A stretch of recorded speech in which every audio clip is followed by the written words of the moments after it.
The Book of Obadiah. The vision of Obadiah. Thus saith the Lord God concerning Edom, We've heard a rumor from the Lord, and an ambassador sent among the heathen. Arise ye, and let us rise up against her in battle. Behold, I have made thee small among the heathen, thou art greatly despised. The pride of thine heart hath deceived thee, thou that dwellest in the clefts of the rock, whose habitation is high, that saith in his heart, Who shall bring me down to the ground?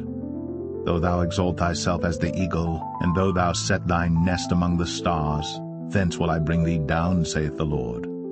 If thieves came to thee, if robbers by night, how art thou cut off? Would they not have stolen till they had enough?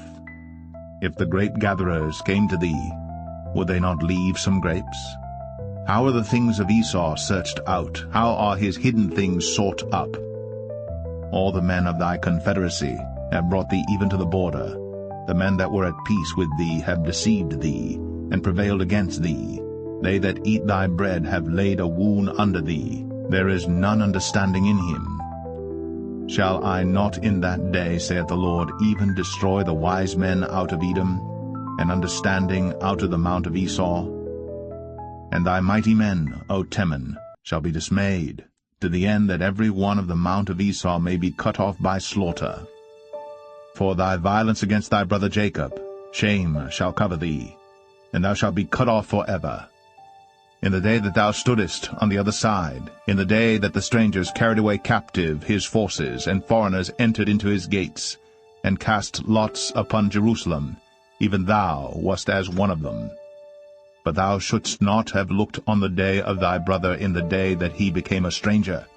Neither shouldst thou have rejoiced over the children of Judah in the day of their destruction. Neither shouldst thou have spoken proudly in the day of distress. Thou shouldst not have entered into the gate of my people in the day of their calamity. Yea, thou shouldst not have looked on their affliction in the day of their calamity, nor have laid hands on their substance in the day of their calamity. Neither shouldst thou have stood in the crossway, to cut off those of his that did escape. Neither shouldst thou have delivered up those of his that did remain in the day of distress. For the day of the Lord is near upon all the heathen. As thou hast done, it shall be done unto thee. Thy reward shall return upon thine own head. For as ye have drunk upon my holy mountain, so shall all the heathen drink continually. Yea, they shall drink, and they shall swallow down, and they shall be as though they had not been.